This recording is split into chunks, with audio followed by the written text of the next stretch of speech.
Okay, tinag ako dito sa post na to ni Hi A. Hey? Why does your name have to be so difficult to say? Well, anyway, kung nakita nyo yung post, sabi doon, if you like me, why didn't you pursue me? Maraming pwede at posibleng dahilan kung bakit hindi kayo pinupursue ng mga taong nagkakagusto sa inyo. Sobrang daming dahilan at sobrang daming possible na sagot. Pwedeng gustong gusto ka ng tao, ang problema, alam niya sa sarili niya na hindi niya maibibigay sa'yo yung deserve mo.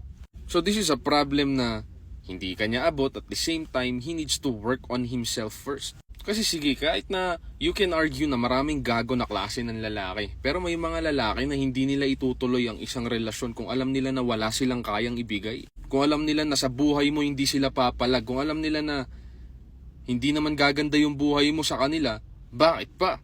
Kasi nga 'di ba, when we talk about relationships, when you enter a relationship, that relationship should add to your life, not the other way around. Ngayon, pumasok nga kayo ng isang relationship, naging burden naman. So, bakit pa?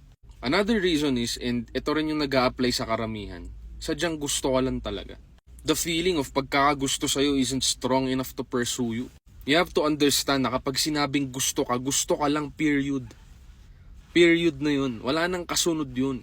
Gusto ka kasi maganda ka, gusto ka kasi sexy ka, gusto ka kasi mabait ka, gusto ka kasi madaldal ka, etc. Ang daming dahilan para magustuhan ka. Pero is that even enough reason to pursue you and have a serious connection with you? I don't think so. Gusto mo ba ng isang relasyon na ang dahilan lang ay nagandahan sa'yo yung tao? Hell na! See? So ladies and gentlemen, in equation, when someone likes you, it doesn't automatically mean they want you in their lives. So is it a you problem? Not entirely. Is it a them problem? Not entirely. But both answers are yes. It could be you, it could be them. But at the end of the day, mas naging lamang yung dahilan para hindi ituloy. Mas naging lamang yung dahilan para mahinto na sa gusto lang. Gets? Alright, I'll see you in the next vid, my young kings and queens. Stream if you want me on Spotify and on all streaming platforms. Other than that, nice.